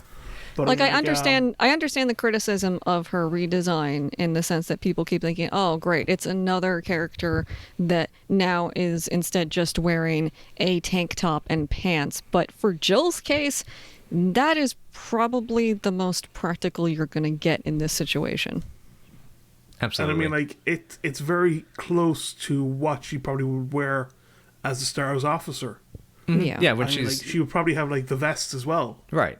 Because you figure in the, when she's going to the office and things like that, yeah, these are probably, they never specify if the Stars team is in uniform that often, because it seems like when they did the Arkley, Arkley operation, that was, that's full tack gear, because, you've got your belts, your boots, your vest, and etc. And so probably in the office, yeah, they have, this is more, it's They a, probably have t-shirts and vests and stuff like that. Yeah, Yeah, she probably and had like jacket. the t-shirt without the shoulder pads. right, exactly. Beret is optional. I love that beret. And Jill I went love for a went beret. for the beret. Yeah, I mean, I like the sweater that she has, but I also go, why would you be going out into the middle of a zombie apocalypse with that thing just tied around your waist like you're at like goddamn God. Disney Yeah. World? That's a tourist yeah. thing to do in case you get chilly later. Probably the only practical thing Jill is wearing is the boots. Yeah, the boots are fine. I love the Yeah. boots. Because, Yep. I mean, like, if a zombie tried to bite her ankle, she'd be okay. Those are practical boots in that situation. I love the boots. Like Everything else is I love not. the color coding. I love that it is very visually striking. It's just the context of it. I'm not. Yeah, it's not a good design, Capcom, and I'm glad you went for the redesign. Yeah. Yeah. And it's like, But, and they put the original in there in case you like it. So Yeah, no, it's- everybody Yeah. gets what they want. So But I think just sticking away from the clothes option now, yeah, Jill in Resident Evil 3, while I kind of said like the whole theme of the game is failure, and in particular her failure, at the same time, might be Jill's darkest hour, well, before Resident Evil 5, but it's also the hour where you see Jill at her best. It's a good point. She's very resilient in the circumstances. This is a woman who is on her own in a city. It's not even a city anymore. It's an acropolis. She is at risk all the time. She has no allies she can rely on until she meets the Umbrella Mercenaries. And even then, she correctly does not trust them one bit. But for all that, you have a woman who is very intelligent, very quick on her feet, and quite ready to defend herself. This is Jill Valentine at her best when she's at her worst. And it also, Yeah. I think, to piggyback a little on what you're saying, is that it's clear this is the Jill that survived the Arkley Mansion, the Spencer estate. She is still that same character, and it's shown in her behavior and the kind of the options that the player is given. She's also a woman she's had enough of bullshit. Yeah. I'm so tired Because- of all of this. So tired. I mean, like, very pointedly though, like, it's when Carlos is freaking out in the courtyard, she doesn't try to calm him down. She just slaps him. She knocks some sense into him. Mm-hmm. It's like, So, we don't I mean, have like, time for this bullshit, Carlos. Exactly. Yeah, I mean, this is a woman who survived not only the mansion incident, but is currently stuck in Raccoon City. She knows that panicking will kill you. Mm-hmm. So the fact is that she might not like Carlos that much because of his affiliations with Umbrella. But the fact of the matter is, he is another gun that can help her, and he is somebody who can get her out of the city. So him panicking is going to get them killed. Mm-hmm. Yeah. It's not a case of getting him killed, get them both killed. I also wonder if some of that also is the fact that by the time you get to that place in the game, in the story, you know, she's had this time with Carlos. She's, you know, has either helped him, you know, dealing with, like, say, the Murphy sequence, or, you know, helping him out at the, or, you know, he helps her out at the gas station, at the Stagler gas station, and then kind of both mourning the loss of Mikhail, who was someone who actually gave his life to save them. Like, he did a selfless act for their sake. And that, absolutely, there was that sense of, like, I need you to snap out of this because, you know, we're, like, dude, we're all that's left. Like, you know, we gotta go. And she also Yeah. considerably, after the whole thing that he goes through to cure her, after that, it is very much like, we are on the same team. I trust this man now. He went through hell to make sure that I stayed alive. So Exactly. he becomes trustworthy without any doubt. There's probably only two people from Umbrella that Jill will probably trust and that will have any respect for. Mikhail and Carlos. Mm-hmm. Yeah. Yeah. And even then, they were people that had been essentially, they worked for Umbrella under false pretenses, and we'll probably get to that right away with Carlos. But that's even the thing, is I think that's when she's beginning to is able to see the idealism of their statement is being lived up to, or at least they're trying. Yeah, I mean, to pivot to Carlos. I mean, Yeah.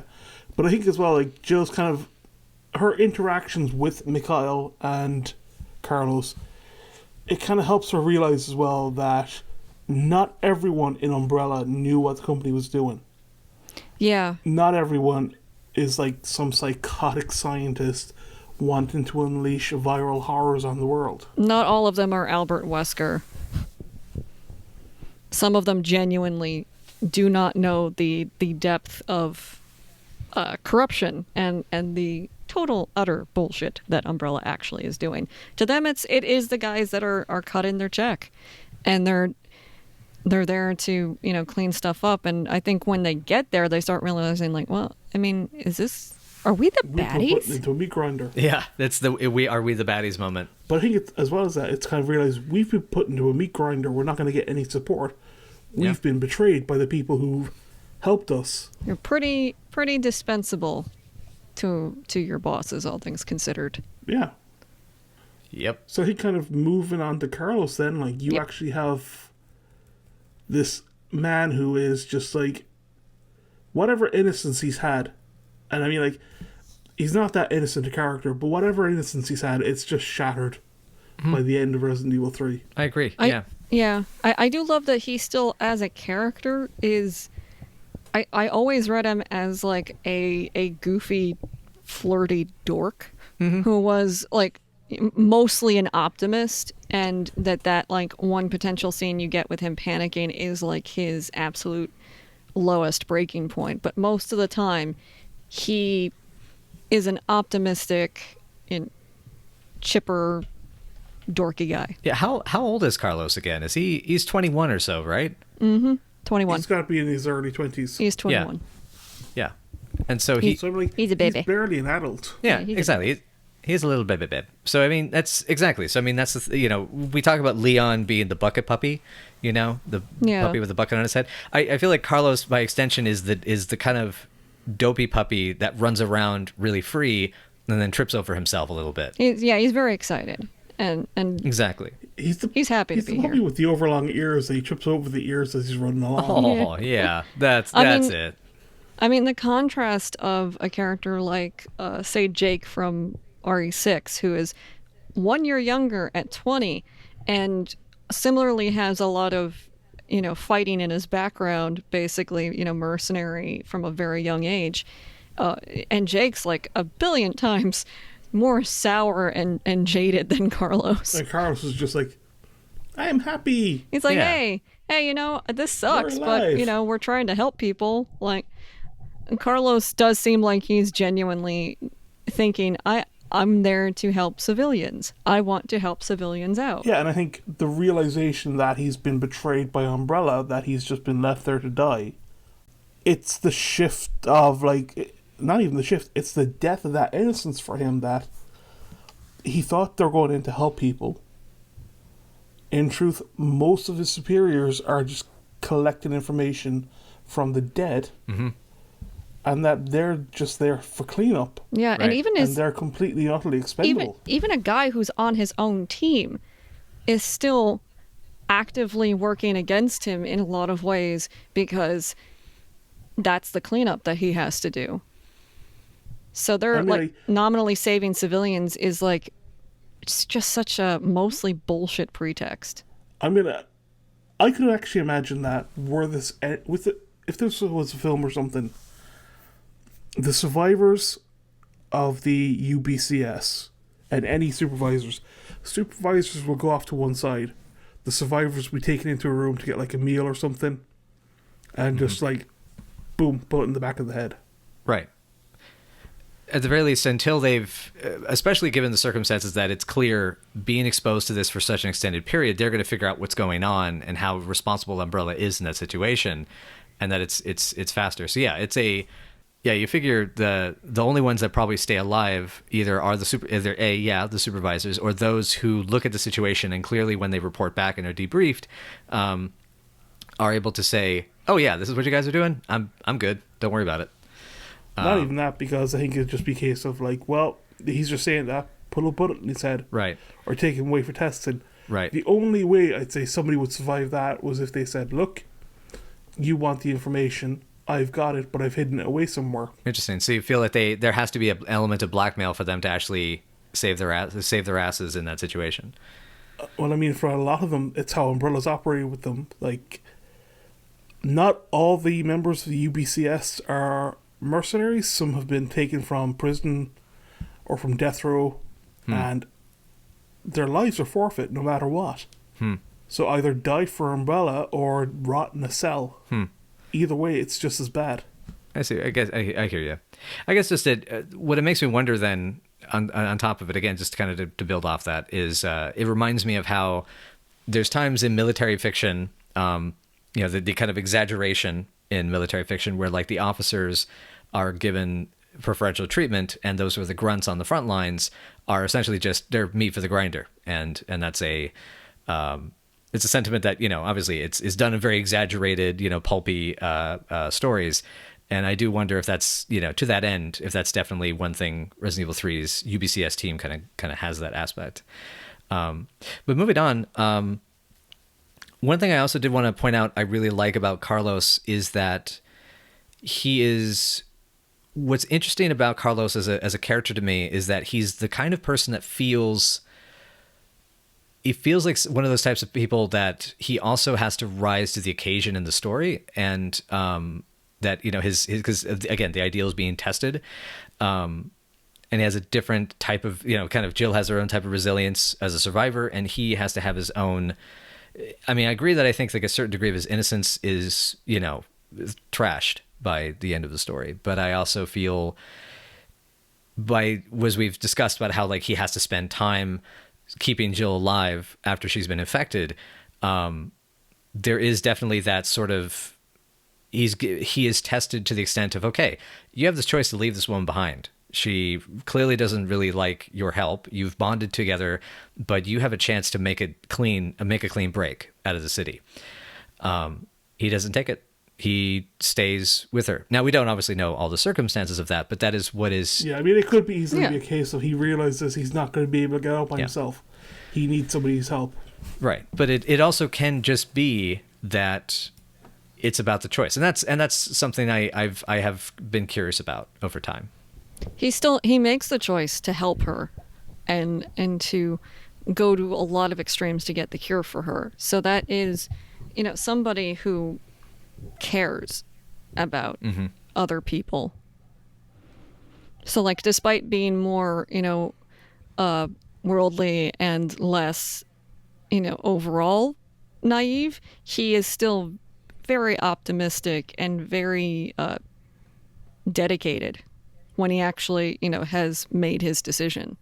So it's interesting. I mean, like, do you have it? Go ahead.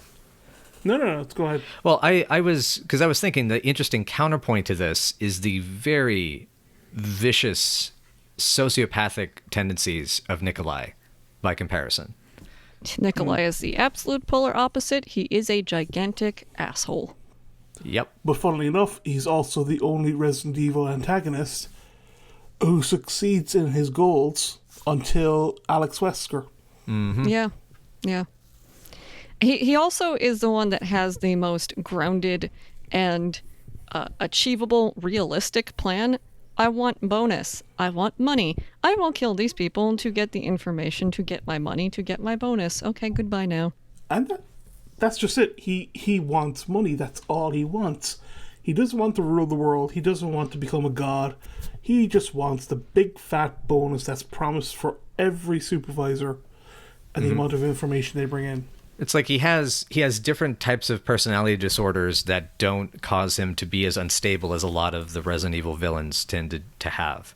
Because you have the megalomania or the kind of serial killer pattern, or the kind of object fixation and psychotic genius.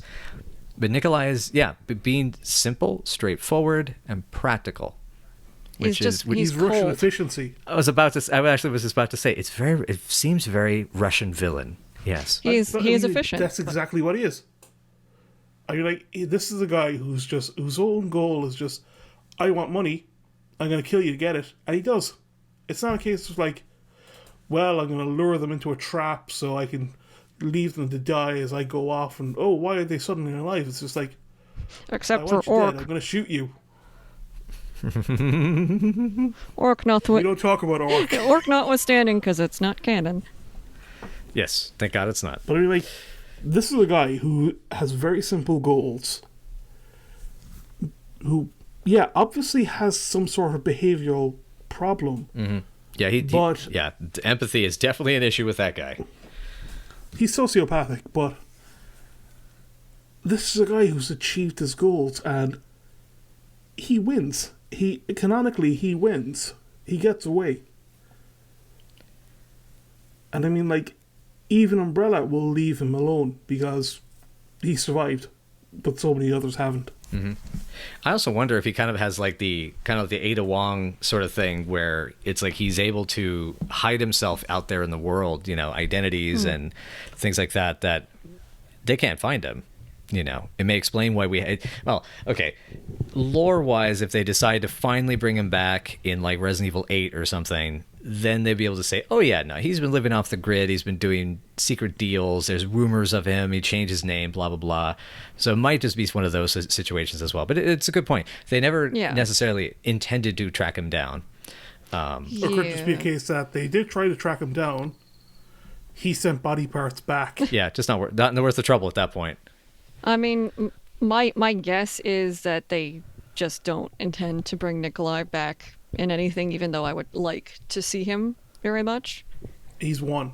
He's won. He's had his victory. You can't take that away from him. Can't take that away from him, doggone it. You don't necessarily have to take the victory away from him. You just basically, you see what happens to someone after that victory. You get to see are they able to continue to succeed. Because that would even be my question. Would it be interesting to see him be crafty enough that even in a future game he's able to outsmart, because he's outsmarted Jill basically. He's outwitted her and been able to maneuver away from her, at least based on the canon. But it's not hard to outwit someone when you're in a helicopter. My point is, smartass, is that I'd be curious to see what happens against someone else. I'd be curious to see, like, if they had Ada as a protagonist and her craftiness dealing with him. But then you have the problem then that you've an antagonist who's probably pushing 60 by that stage. I'll allow it. I'd allow it. I mean, Yeah. it's. I mean, we got the Expendables. Oh, hey, yeah, that reminds me of something I totally forgot to bring up, is that I love that, this is total quick aside, but I love that the STI Eagle, when Jill uses it in Resident Evil 3, has that really quick mag release reload, which is something that, can't remember the character's name, but Stallone's character does in the first movie. Anyway. Sure. Barney Ross. Thank you. It's been a while. We good moving on to Mikhail? Or do you have anything else to add about Nikolai? I'm good. No, I mean, like, there's not much we can say. The lucky bastard's the winner. Nikolai, Resident Evil's greatest winner. He There is. you go. But I mean, like, then you have Mikhail, who I think was kind of one of the biggest surprises in Resident Evil 3. I mean, like, I think anybody who's played the game, they universally love Mikhail. Everybody loves him. I mean, like, he doesn't do much, but what he does is just outstanding. Mm-hmm. And you have a very brave and very determined character who is quite willing to put himself at death's door to help someone. I mean, that's how you meet him. He's dying, Yeah. but he's still trying to take out zombies before they swarm the tram. Yeah, Right. you can get that scene if you head back to the trolley before getting everything together. Yep. Yeah. I think you have to get the fuse and the you have to get two, because it's 2 out of 3 items. yeah, 2 out of Yeah. 3 items, I think. Yeah. Yeah, the thing I was going to say actually is, when the game was first coming out, it was actually a surprise for those of us that were following it at the time that Mikhail's role was so small. By no means insignificant, obviously, because he makes an incredible impact both thematically and symbolically. But it was kind of a surprise that his role is so small, and yet he fills that. It's kind of like a great character actor performance. He fills the room very strongly, very quickly. But I mean, like, you have a character who's dying. He doesn't have much time left. But he goes out on his own terms, helping other people. And he goes out in one of the most spectacular fashions in the franchise. Yeah, easily in the top 5 death scenes of the series. Yeah, I mean, like, no you doubt. have somebody who can barely stand up. Presumably, he's got some sort of, like, evisceration. He's probably been eviscerated. He's probably holding his intestines in with bandages. Because that's what the injuries look like. Yeah. He's been eviscerated. He could barely stand up, but he still picks up the assault rifle, empties a clip into Nemesis, all to buy Carlos and Jill a chance to escape. And he takes out Nemesis with a grenade. That is just... I tip my cap to him. It's the way we wish that if we lose and die in the zombie apocalypse, it's the way we'd like to go. A badass way helping out the people you're working with. And blowing something up. Yeah, explosions. And despite all the pain you were in initially, it's very instantaneous. Yeah. Yeah. It's like at least you're not in any pain now, Mikhail. You're okay now, buddy. Yeah. You just fall to pieces afterwards. No more tears. No more tears, Mikhail. Certainly No his more hands. certainly his No more head. No more body. I'm sorry, I shouldn't be making those jokes. that's fine. That's fine. But I it does make me think that at least his role is small but significant. He truly is not a flash in the tram. Ah. Yeah. Yeah. Oh Yeah. my God. Yeah. You know what? I think You that just hear the crickets. I think we should probably end on that because you can't get better than that. All right. I'll end with a bang. Oh, Yeah. there Oh. we go. See, there you go. There you go. There you- So, There you go. everyone, thank you for joining us for this episode of the Spencer Estatement. We will be back soonish, likely with an episode dedicated to the new Resident Evil 3. Figure that's probably going to be the hot topic to talk about next time. Absolutely. Oh Yeah. God. Oh my God. You guys, we're doing this on Sunday. We've got 5 days now? 6 days? Yeah, it's very close now. It's super Well, close. technically it's Monday for me, so it's only 4 days. Oh, you fucker. It's time zones. So we will be each streaming it. We will figure out those when we figure out exactly when the game unlocks for each of us in our different time zones. Keep an First eye. come, first served. Yeah, Right. we'll check out our Twitters. Yes, you guys wanna, Twitters and say which Twitter to follow for that? at Chris Jabberwock. And I'm at castlerook blogs. And I am at vanessasketch. So if you want to see when we're going to be streaming, keep an eye on us there. We will also probably retweet it from the Spencer Estatement Twitter. That is a statement pod with an E. And again, if you have any questions or comments or topics that you want us to cover in the future, you can either message us there on Twitter or email us at spencerestatement@gmail.com. Please talk to us. Please. We love talking about Resident Evil, so we would definitely welcome the conversation. So, with that, everybody enjoy Resident Evil 3, and we'll see you soon. I will.